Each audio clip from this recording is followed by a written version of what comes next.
Dem influencer payment drama continues. Yeah, a lot of people are yelling at Taylor for her reporting on this. I don't understand it, like, because from what I've seen, they're not actually like directly undermining any of the veracity of the reporting. Like, they're not saying the reporting is like wrong. They just keep saying like, oh, this is not true. And then they turn around and say like, these guys just kind of gave us money for fun. They were giving us money while also simultaneously like had actually no demands whatsoever. And like the contracts that you're claiming had these like, non-disclosures and stuff are also fake, but I haven't seen like any information on it either. I don't have an issue with like building out a robust media landscape or infrastructure for counter messaging against like Republican nonsense, but I think like disclosures are important. No, Brian Taylor Cohen basically said Taylor was on the right with his implications. The claim was also never that they were getting paid by Chorus. It was the group behind Chorus. Is 100% a smear campaign on Taylor? Yeah. I mean, I don't know what to say about it. Like, you can't get mad at a journalist doing their job. Like, their job is journalism. It's on Wired magazine. It's not like, this isn't like a blog post or like a YouTube expose or whatever. This is like, there's a rigorous editorial application. There's a standard that they abide by. Wired magazine especially has been pretty good in the Trump era. One of the only mainstream resources in the Trump era that has been actively holding the administration to task. So I think like parasocial fans of like liberal content creators feeling bad because the content creators themselves feel bad about like having their commentary or their infallibility or their like independence get called into question because of this article does not change the claims in the article. It does not change the journalism and the evidence presented in the article. And I think because a lot of people don't have media literacy, they just look to stuff like this and assume that they have the same editorial standards as like a TikTok call out post. When you are writing a story for a serious publication, there are fact checkers that work behind the scenes. You get information on the record, you get information off the record, and you get information on background. And on top of that, you have a trove of data that you sometimes won't even put in the article, but you show the actual fact checkers. You show the editorial team. There's an editorial process that is maintained. There are lawyers that look over these articles before they are released, because if you have a news outlet that's just like slinging dirt, making up fabricated information, they will get into a lot of trouble. Now, obviously, editorial standards have been lowered when it comes to issues that pertain to like American foreign policy, even like these premier institutions. Someone said like Fox News? Yes, as a matter of fact. Yes, Fox News is a great example of this because Fox News has an editorial side, like the Fox News commentary side, which is insane and they make shit up all the time. But if you go to like the Fox News digital side, the newspaper side, if you noticed, you can compare Fox News reporting on things that I have said to slop-tuber commentary people, and Fox News will pay extra attention to ensure that they are at least showing like the full context of the quote, because even Fox News's digital media side actually has a standard that they abide by. Maybe it's a little bit lower than like a New York Times or something, when they're not talking about Israel, of course. But even then, if you notice, like whenever I get written up on Fox News as opposed to like the New York Post, there is a far different standard that they abide by. And I always show it. And I tell you this. I mean, these guys have been sued because of their editorial content. They've been sued successfully by Dominion, if you remember. This isn't like a bullshit article, and there's a lot of back and forth happening, some of which is, I guess, marginally productive, but most of it is wholly unproductive, and much of it is stemming from, like, I think, content creators that have worked with the Democratic Party through like these these donor groups that are funding them, feeling as though they've been outed for not being independent and being independent voices in the way that they've presented themselves to their audiences. And I think that's like creating some animosity, and therefore they're just kind of like attacking Messenger rather than the reporting itself. So we'll start off here. This is Brian Tyler Cohen. So Brian Tyler Cohen owns Chorus, like, which is supposed to be this like not independent, but like Dem aligned influencer strategy, influencer marketing group. At most, like the argument that I've heard is, well, Republicans have been doing this. Why can't we do it as well? Which is fine. I mean, it's not wrong. At the risk of giving an internet troll more attention, I want to address a piece that Taylor Lorenz wrote yesterday for Wired. An initiative aimed at boosting Democrats online offers influencers up to $8,000 a month to push the party line. All they have to do is keep it secret and agree to restrictions on their content. Literally nothing in this statement is true. The article is about Chorus, which is a nonprofit that I helped found to build up a creator ecosystem, which everybody says they want, but few are doing. So here's what Chorus is. It is a scholarship program. One of the things that's really frustrating about these sorts of conversations online is like someone writes an article, okay, for Wired magazine. And then instead of addressing the claims that are being made, most people just turn around and go, no, you. And I think a lot of people don't have the capacity to understand that, like, that's not an effective counter. You can't know you your way out of like a court case, for example. If there is an issue and your audience wants to understand like where this funding is coming from or why you didn't disclose this funding that was coming from, you can't just turn around and go, well, the person who wrote this article also gets funded by a different grant structure, right? This is not an effective counter. This should not be an effective counter. Unfortunately, it is a very effective counter. First, what you need to do is actually address the main point of contention. Good Trouble said she did this in his video and showed proof. No, what they're saying is that Taylor Lorenz is a part of the Pierre Omidyar like independent media fund or something.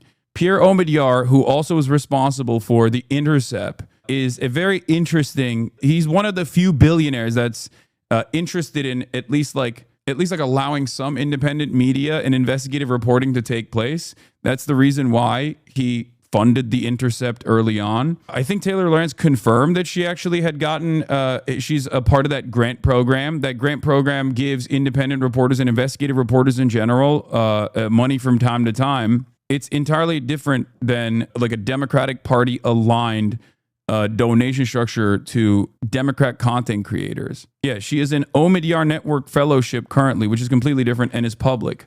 Yeah, I think they might have given money to Dropsite as well. They give money. It's a fellowship. It's like a scholarship. There's a difference between a scholarship program and a Democrat Party donor aligned shadow donation group funding liberal content creators with some fairly rigorous standards. Brian Tyler Cohen's debunk was just 5 minutes of him speaking to a camera with zero documents or contracts shown. I don't know how everyone's taking this video of him refuting it. Yeah, so from what I saw, a lot of people basically just turned around and said, this is not true, but even if it was, Republicans are doing it as well, so we have to do it as well. And also, it's just not true. They just kind of gave us money with no obligations whatsoever. And if we wanted to report on it, if we wanted to disclose that we were getting money from these guys, then we could openly openly disclose it. We just chose not to disclose it.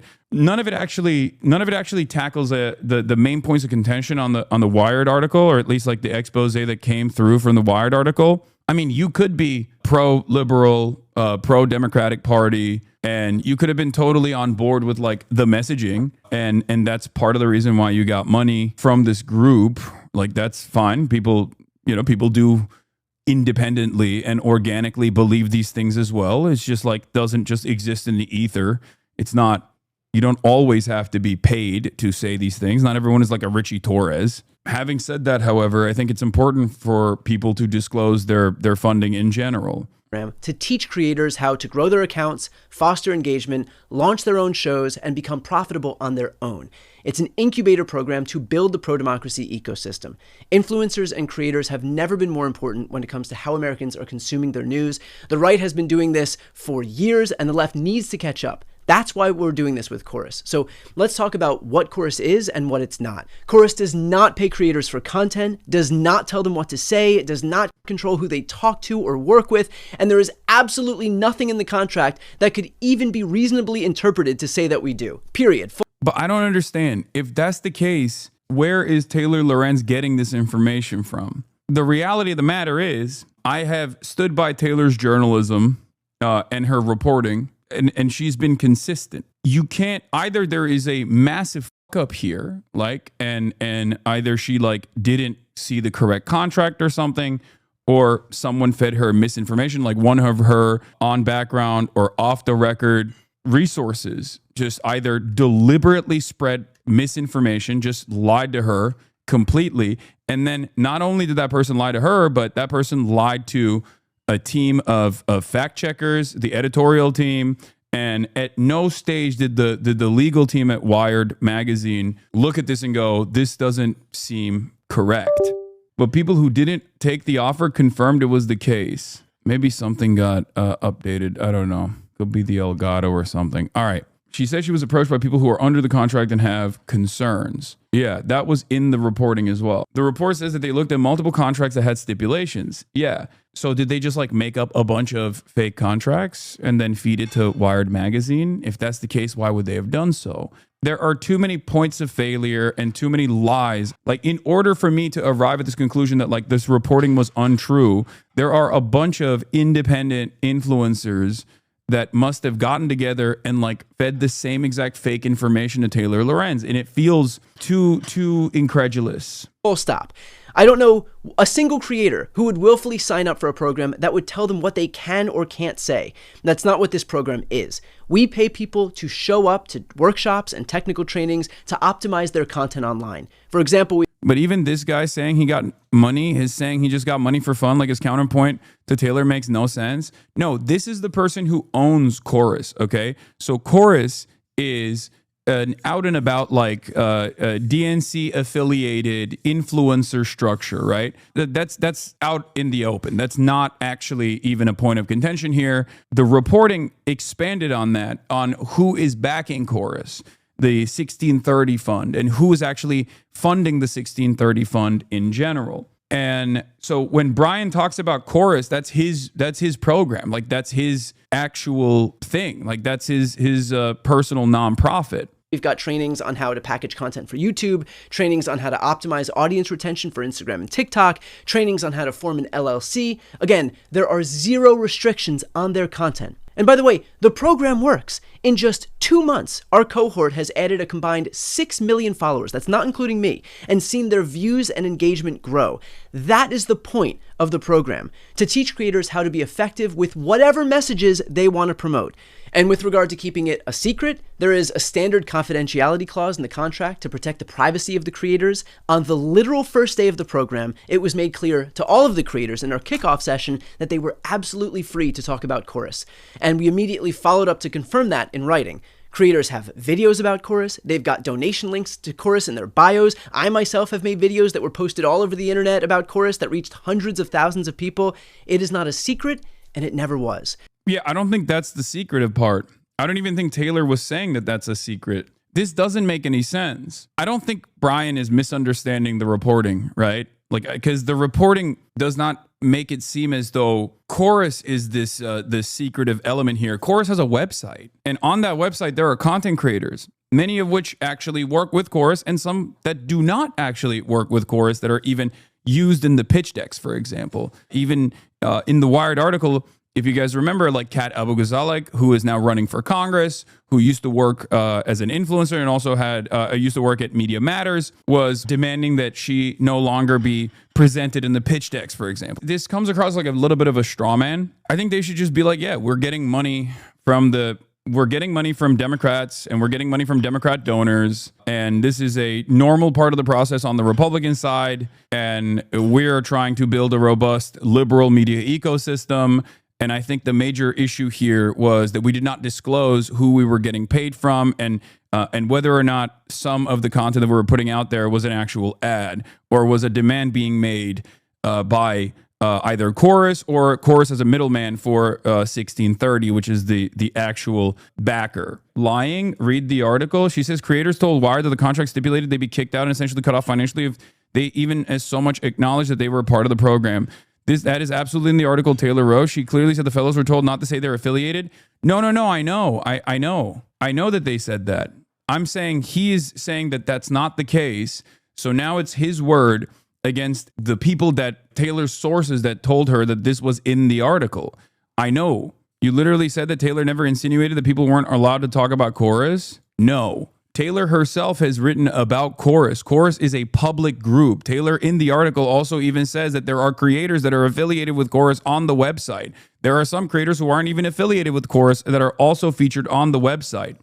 But the contract stipulation is still real. You can be affiliated with Chorus on the website and then be told through the contract to never actually say when you are doing an ad or being funded by Chorus. There's a difference between, hey, this is a group, this is an influencer network that I'm affiliated with, versus this is an influencer network that I'm affiliated with that's paying me so that I say certain things. Do you understand? I think there's a fairly big difference between someone saying I'm affiliated with this group versus I'm doing an ad for this group. I'll give you an example. There are numerous organizations, and this is literally illegal, and you will get in trouble for doing this. If you're a content creator that's a part of 100 Thieves and you say, I'm affiliated with 100 Thieves, you don't have to actually disclose what level of affiliation you have with 100 Thieves. But if 100 Thieves was like telling you, for example, to do an ad that they have sold inventory for off of your stream on, and you didn't disclose that that was an ad that you were doing for 100 Thieves, or that was an ad at all that you were doing, that would be illegal. The difference, of course, is that when it comes to political advocacy, unfortunately, the boundaries are a little bit different, which is really fucked up. This is something that I take issue with in general.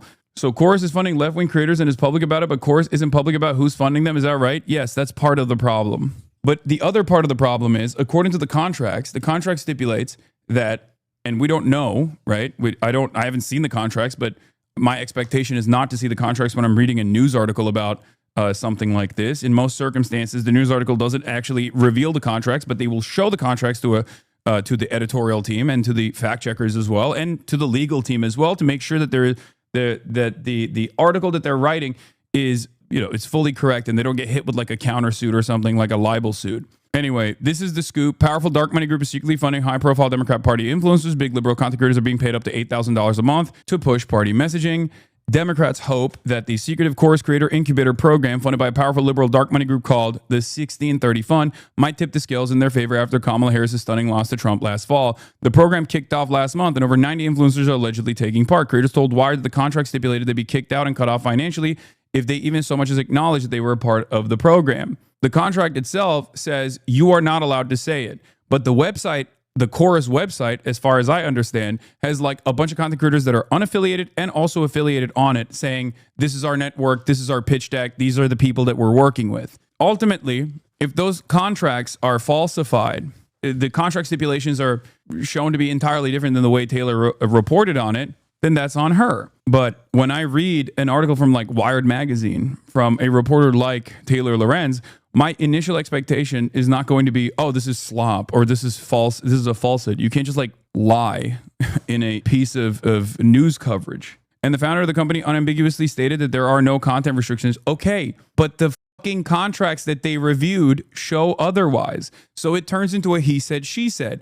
So the honest thing to do is reserve judgment, not to defend your stands. My stands. Any journalist could have written this article and my assessment would be the exact same. My stands? Taylor Lorenz is not my stand. She's an adult. I still think we should be charitable to Brian Tyler Cohen because the points he made in this video were transparent and direct and not in bad faith. I know, but he's not actually, he's just saying it's not true. Like, he's not presenting evidence. It's just his word against the journalism of the article. So, and I'm going to repeat this one more time. I don't have any issue with Brian Tyler Cohen. I have disagreements with Brian Tyler Cohen, but like, it's cordial. According to copies of the contract viewed by Wired that creators signed, the influencers are not allowed to disclose their relationship with Chorus or 1630 Fund or functionally that they're being paid at all. So that is the main point of contention here. Is that contract real or not? I have no reason to assume that this contract is not real. I have no reason to assume that a mainstream outlet like Wired magazine, especially one that's done great work so far against the Trump administration, is going to sit there and put forward an article, a contract that's just like fake. Legal Heretic tip $500 said, here's some dark money so you don't feel left out. Thanks for the dark money, Legal Heretic. There's the implication in the article that this is some arm of the DNC or the Democratic Party. We have literally nothing to do with the DNC. I spend 0 minutes of my day thinking about the DNC. The creators do not toe any party line. How could we? There isn't a party line. Creators are absolutely allowed to speak out against the Democrats, and in fact, Plenty do. And frankly, course creators should and do criticize Democrats when they suck. And quite often, they do suck. I've seen posts saying that this is APAC funded, which couldn't be further from the truth. I'd venture to... Yeah, I don't think that's the case. That's not an argument that was presented by Taylor at all either. Simple take from just a person this content is aimed at. I want to see the Democratic Party be more responsive to the will of their base. What I see here is the Democratic Party using independent creators to tell me, no, your opinion is wrong. Here's the correct one. I'm not interested in being told what I should believe. This time they can come to us, not the other way around. Yes, what you're advocating for is the fundamentals of democracy, a representative democracy that creates individuals that are supposed to be public servants that represent the wishes of the masses, represent the wishes of their base at the very least. And that's the whole point, right? That's the whole point of democracy. Otherwise, we just don't have a democracy at all. We just have like team sports. And unfortunately, under our duopoly structure, it kind of does become team sports, where there are a lot of agreements on broader issues between the two parties within this duopoly structure, where there's bipartisan compromise on issues that we don't even think about, issues that Americans think about every day, the impact of issues that Americans think about every day, like healthcare and not having socialized medicine in this country that harms millions, tens of millions of Americans. And yet it's a given that it's going to be a private public structure, not even a public structure, but like an entirely privatized endeavor, and that the Democrats themselves barely ever make a dent in that conversation. There's no back and forth on this issue. And when there is any sort of momentum from the left flank that demands we get Medicare for all, Democrats do what? They launch an unjustifiable battle against those who are actually presenting this alternative that many people actually would benefit from, regardless of whether they think it's good or not. Guess that most course creators, myself included on both YouTube and Substack, have spoken out against the atrocities in Gaza. Lorenz says that the 1630 Fund is, quote, a powerful liberal dark money group. 1630 Fund is our fiscal sponsor. One of the largest documented donors to 1630 Fund is the same person funding Meteor's Reporters in Residence program, which Taylor Lorenz herself is a part of. And guess what her monthly stipend is? $8,000 per month. So she's criticizing an entity that is funded by someone that she is currently taking money from. I guess it's okay when Taylor Lorenz gets paid, but no one else. The monthly stipend that we offer is so that creators can do this work full time. We've had numerous creators. Brian is lying. I have zero financial ties to 1630, and neither does the OMDR Network's LLC reporting program, which is not a dark money org. It is nonpartisan. Brian took dark money and failed to disclose his funding. I didn't take dark money and disclosed my funding. Yeah, I don't think that the fellowship structure is the same as what's going on here. OMDR Network receives no funding for the reporters in the residence program via 1630 Fund or any other outside sources. Our programmatic work is supported entirely via our foundation and LLC. More information about where we focus and how we invest is publicly available on the site. I don't know exactly how much money she gets from the OMDR Fund. And I don't know if Pierre Omidyar is a part of the donation structure for the 1630 Fund, but the major difference here is the disclosures. If it's publicly disclosed, if a grant is a public grant and it's publicly disclosed, it's entirely different than having a bunch of shadowy donors that fund an organization with contractual stipulations that demand that you do not disclose that you are being funded by this organization. What's the point of Brian Taylor Cohen lying about Taylor here? It's not even, I guess technically it's not even a lie. I guess like the only thing that he's wrong about or lying about, or he might be misguided about, is the funding. But like you're attacking the messenger instead of the message. It's just it's a trick that a lot of people do. It's a very successful deflection mechanism to say, oh, well, no, you're also getting funded by this guy that we're also getting funded by. But in fact, from what I understand, seemingly Jessica Burbank is the one who started. I really like Jessica Burbank. I don't understand what the fuck's going on here, but is the one who started the complete lie that I'm somehow funded by 1630 Fund, or that OMDR Network is reporting is. OMDR Network has received zero funding from 1630. I have received zero funding from 1630. This is a disgusting thing to do to another reporter. Page 82 of financial disclosure in 2022. I just DM'd it to King Clip because I saw him retweeting Taylor. This screenshot is from a refund 1630 sent from a program that OMDR funded years ago before the reporters in the residence program even began. The fact that Jessica Burbank is spreading complete fabrications about me in coordinated group chat of influencers is revealing. Jessica's talking about how she's leveraging her connections in media to spread this stuff too. What other journalists has she been boosting the smear campaign to? My story with Wired is factual. Participating in a coordinated smear campaign is so low. Here's the statement from OMDR Network on the reporters residence program. Neither I nor they have ever received funding from the 1630 Fund. I have never received $1 from any dark money groups or political organizations. ChatGPT link at the, wait, what? SourceChatGPT.com. Does this mean that like ChatGPT spat this out? I don't understand. If Taylor was funded meaningfully by the same entity, wouldn't she simply just not have an interest in writing the article? Yeah, that also kind of doesn't make sense. Creators in the cohort quit their jobs so that they can focus on creating content full time. That is what we want. I'm really proud that we can give creators that security for as long as they're in the program. We want people to create pro-democracy content full time, and we want to make sure that they can afford to pay their rent and their bills while doing it. If I could have cohorts with 1,000 people in it so that everybody could be part of the program, I would. For everybody saying that they would like to be part of the next cohort, we would love for you to apply. That's our whole goal. It's to build up an army of pro-democracy content creators who can speak authentically about the issues that they care about and be able to do it as effectively as possible. I should note that while I started this program, I have never and will never get paid. I think the major problem here is like, why do the contracts stipulate that there are no disclosures whatsoever? And what level of editorial control are baked into the contracts? Because now it's just the contracts that Taylor and the Wired team has reviewed versus, which is hard evidence, backed by the editorial control process that exists in mainstream outlets such as Wired, and the legal teams and the legal reviews that take place in the process, and the fact checking that takes place in the process of like putting out an article such as this one. It's not the same as like a Substack report, but ultimately it's just what he's saying is this is false versus the Wired reporting. This 100%. Like this isn't Brian Tyler Cohen against Taylor Lorenz. This is Brian Tyler Cohen saying Wired is putting out fake news. He is angling this as like Taylor Lorenz being an internet troll, and I think it's because he doesn't want to come across as like shitting on Wired magazine, which does great reporting. So he's just directly tackling the messenger by smearing the messenger rather than address the message. What is this? What is the Chorus policy agenda exactly? One of your 75, 90 salaried influencers posted a screenshot of the contract trying to debunk something. Book engagements.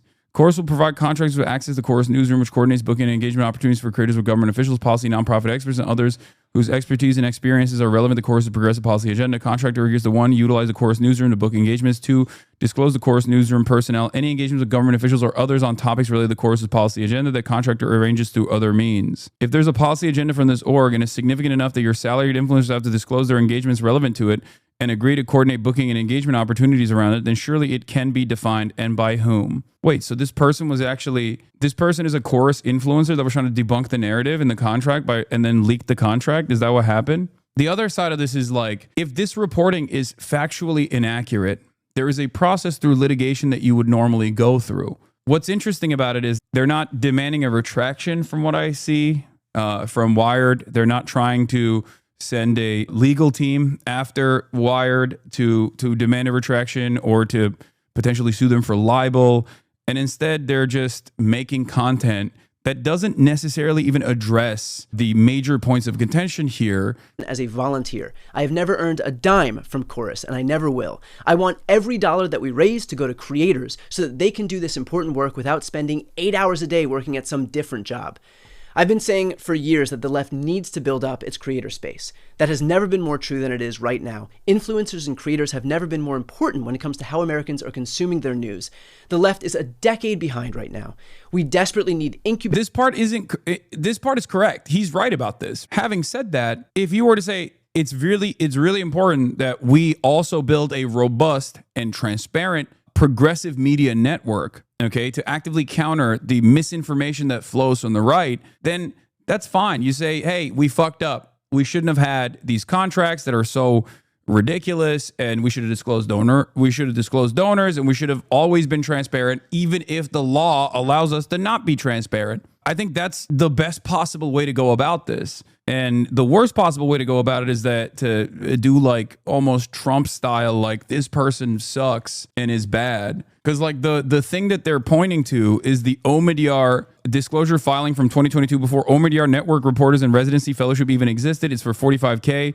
Omidyar Network is a billionaire's own philanthropy org, and none of the residents failed to disclose that they're on the Omidyar Network Fellowship Program. But it's very telling that the reaction from this journalism about a cohort of influencers devolved into defensive lies and glorified botnet of influencers throwing misinformation against the wall to smear the reporter. It's just making me, I feel a little bad about a lot of people that I actually do appreciate, whose voices I appreciate in this space, like Good Trouble especially. Like, he's not in any way, shape, or form quiet on Gaza at all. So like for him to also join on the chorus, and Jessica Burbank as well, I think is great. It's somewhat disappointing to see them immediately go after like not even the actual article and the revelations in the article, but instead just like directly attacking the person who did the reporting. Creators teaching and amplifying new content creators, and not just Chorus, by the way. There are other programs in this space doing the same thing. I want all of them to succeed. We need all of them to succeed.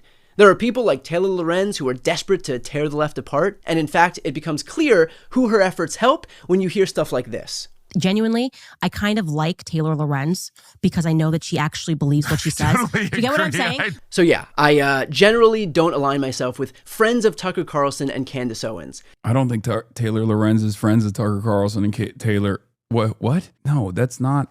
A lot of people don't understand this, but like, even if you have disagreements, I said this yesterday, even if you have disagreements with the way like Taylor conducts herself, or you know, some of the things that she believes or some of the things that she advocates for, ultimately her work speaks for itself. And she is the type of journalist that unfortunately no longer exists as much, where like people will be like, oh, she'll burn you for a story. And it's like, that's not wrong, but that's what journalists do. Like, journalists do that. That's what the job of a journalist is. That's what the job of an investigative reporter is. This is how you, in many instances, a tenacious and maybe a little, maybe a little crazy is like something that is necessary with good reporters, good investigative reporters. Sean the Black, the leaked contract corroborated the Wired reporting on certain things, so Brian is just lying/misrepresenting.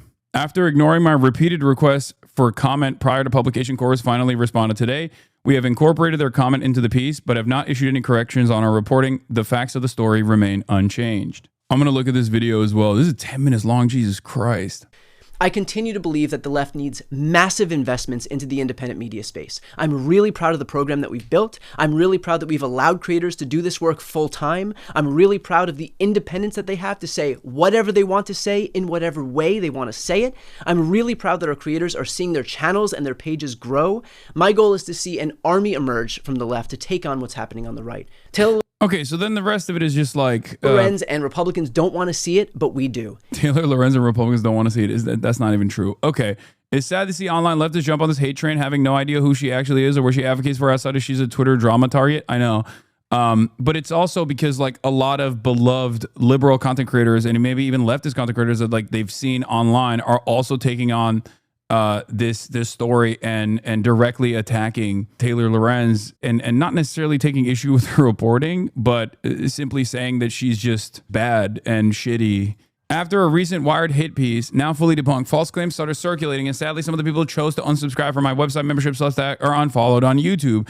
The outcome is exactly what the author was hoping for, that they put out a misleading and inaccurate article. If you want to support what I do, please consider subscribing. Are the influencers involved ever critical of the Democratic Party? I'm not entirely certain on that, but dude, that's crazy, man. They're just now moving on to say that it's just been completely debunked, and I didn't see any of the debunking at all. Leftist that is known for being very critical of the Democratic Party, and I'm a member of a training program called Chorus that teaches political content creators on the left how to grow their platforms and make content creation into a full-time job. I have a slew of receipts to explain why a very fear-mongering article that came out yesterday about how this program works is just very inaccurate, and I think I'm a good person to talk about this because I've seen a lot of people afraid that this program is just a way for Democrats to pay people off to blindly defend Democrats on the internet, and I understand the fear because that would be diabolical if it was true. But this is a video of me yelling at the DNC literally yesterday over their refusal to endorse an arms embargo against Israel. I am not one to hold back on criticizing the Democratic establishment, so I think I'm useful proof that that's not what this program's about. I do feel there's people in this cohort who shill a little bit too hard for the Democrats, but that's a them problem, not a this program problem. Without further ado, let's get into the claims of the article versus my receipts. Okay, so the first main big scary thing that's written into this article is creators told Wired that the contract stipulated they'd be kicked out and essentially cut off financially if they even so much as acknowledged that they were part of the program or that Chorus existed. Stop punching left, please. Wait, I'm punching left.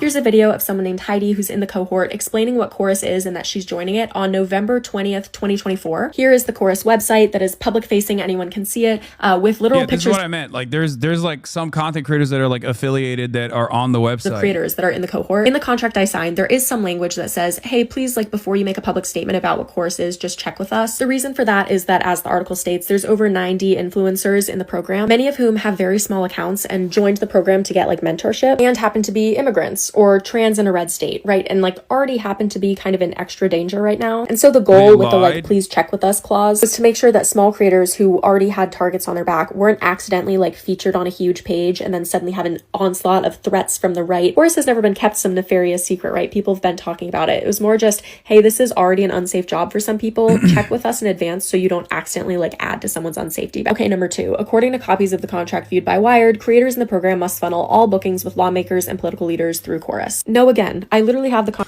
I don't know these smaller creators, but I do know the large ones that have constantly attacked everyone directly for not supporting Joe Biden or Kamala Harris due to the genocide. Really fucking horrible people this program supports is what I have issues with.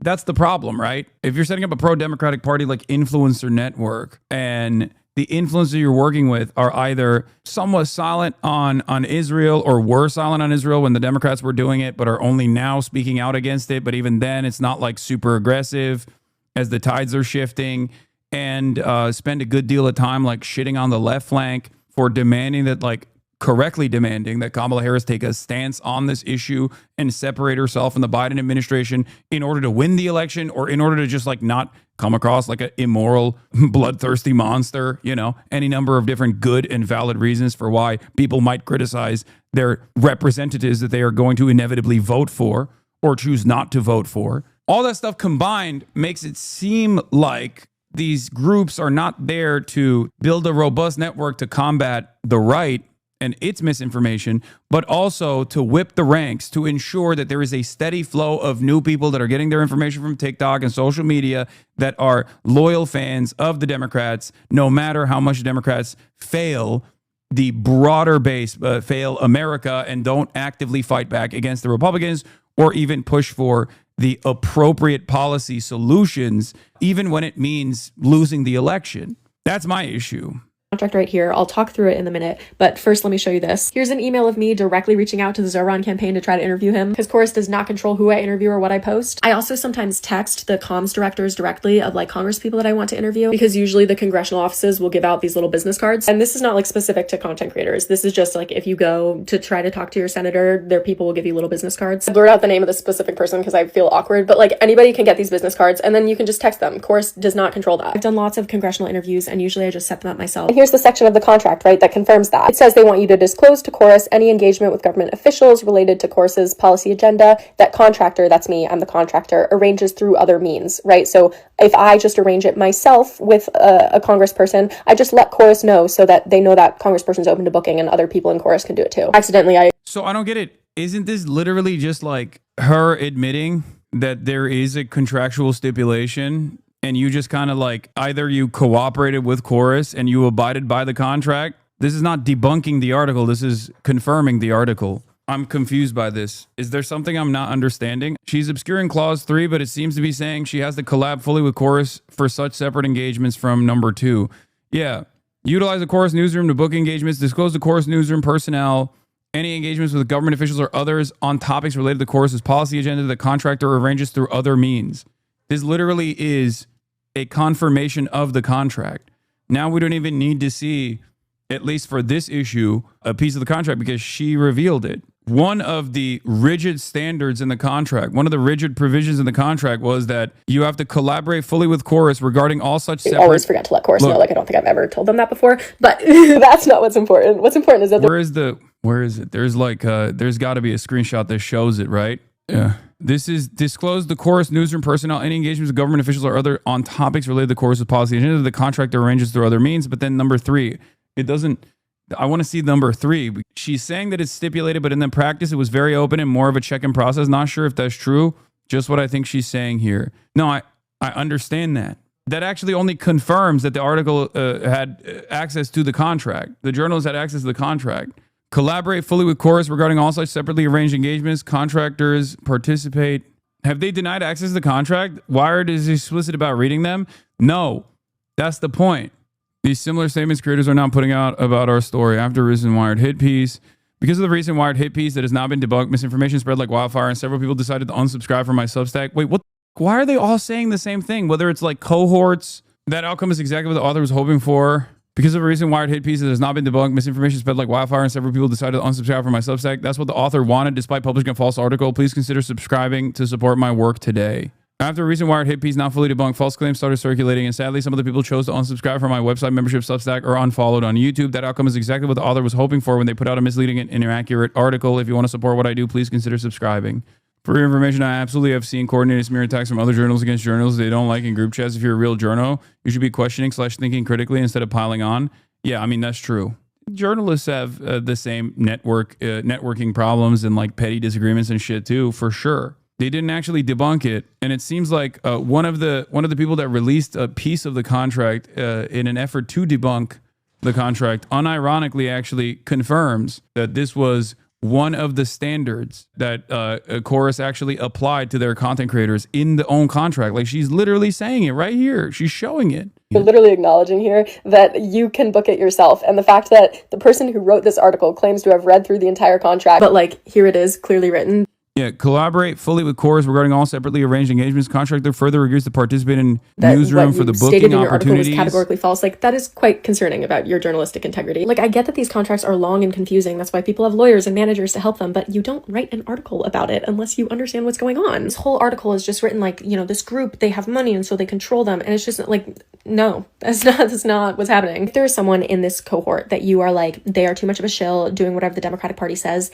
it's not this program that's the reason for that. I don't know how to put this nicely. It's either a personal moral failing by those people, or it's a different contract they're under that says they can't criticize Dems, but it's not this one, because I'm under this contract and you can catch me on the daily making fun of Andrew Cuomo. Her core claim here seems to be that they don't have discretionary power over bookings. I mean, yeah, they don't have to abide by it if they don't choose to. But that doesn't mean, like, it's up to the discretion of the company to void your contract if you are operating outside of the contractual boundaries. Yes, it's up to Chorus, but the very fact that that is a contractual stipulation is confirmed. And it's not only confirmed by the contract itself, but it's also corroborated by numerous influencers that thought that the contract itself was far too rigid.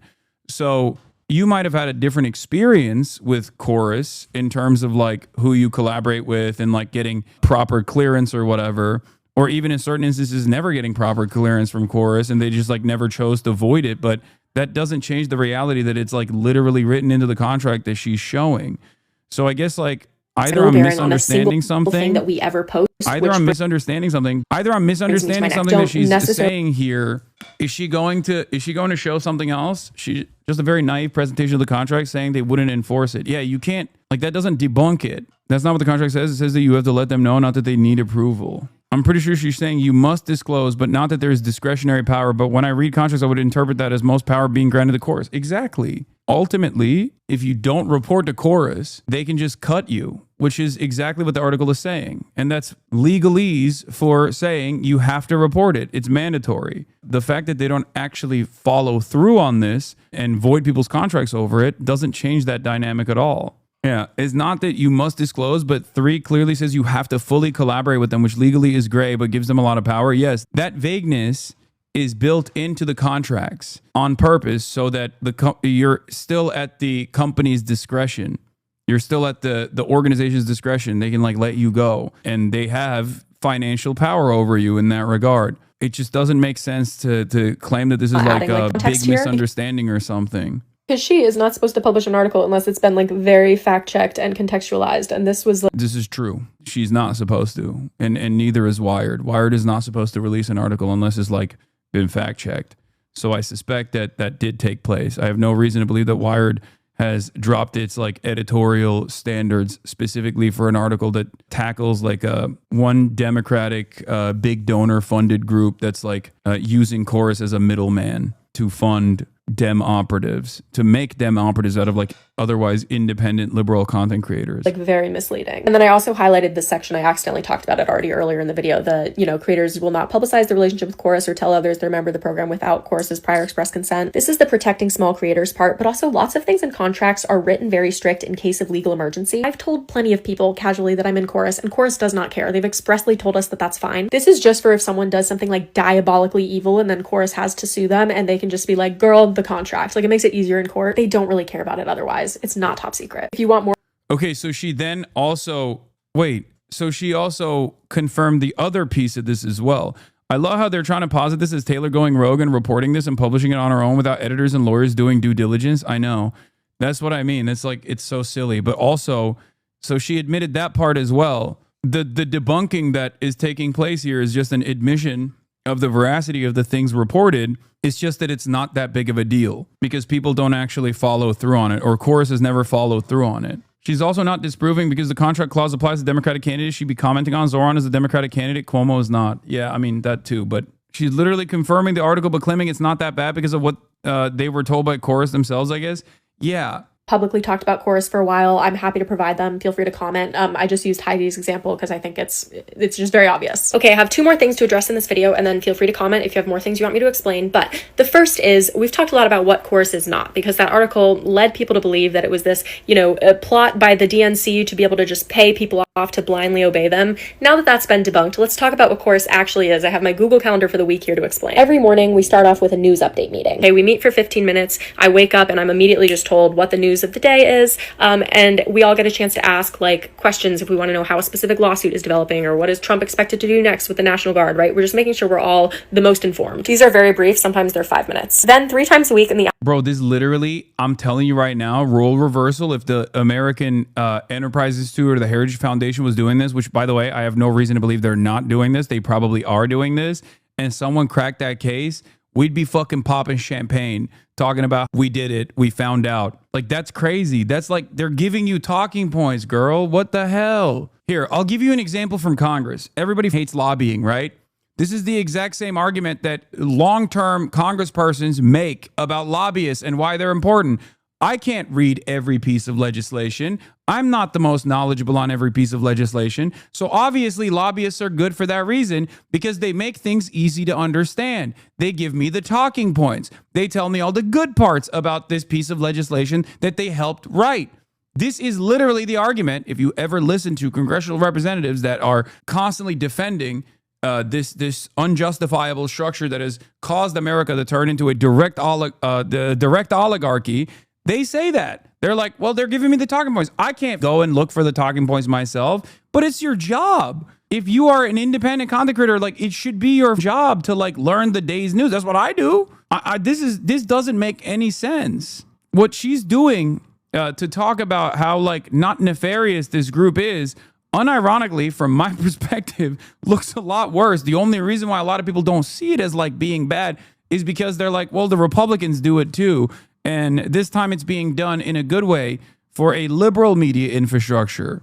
That's it. That's what afternoon we have a more specific training. On Mondays we have technical trainings. That's where we learn about a specific platform. So someone will come and explain how you start a Substack or how you start YouTube long form. On Wednesdays we have advocacy training, which is where we hear from an expert in a specific policy field. So recently it's been a lot of people who work in immigration explaining ICE or explaining the logistics of the National Guard, that kind of thing. And then Fridays are a little bit more flexible, and they're optional. I haven't gone to them, so I won't speak on it. And that is the weekly schedule, and the whole point of it is that you're developing your channel over the course of 6 months so that hopefully by the end of it you can be your own self-sufficient full-time content creator, because people who work in politics on social media often have a hard time getting funding. It's hard to make it your job, but the right does a really good job of making it people's jobs, such that the political right actually pushes out 500 times as much content as the political left. That's an actual statistic. Every single day they're outperforming us in volume incredibly because they just make sure that people can do it as a job. That's what this program is trying to accomplish, to counter the manosphere. Last thing I want to talk about is my belief that I don't think Fresh and Fit is getting their notes from the Heritage Foundation.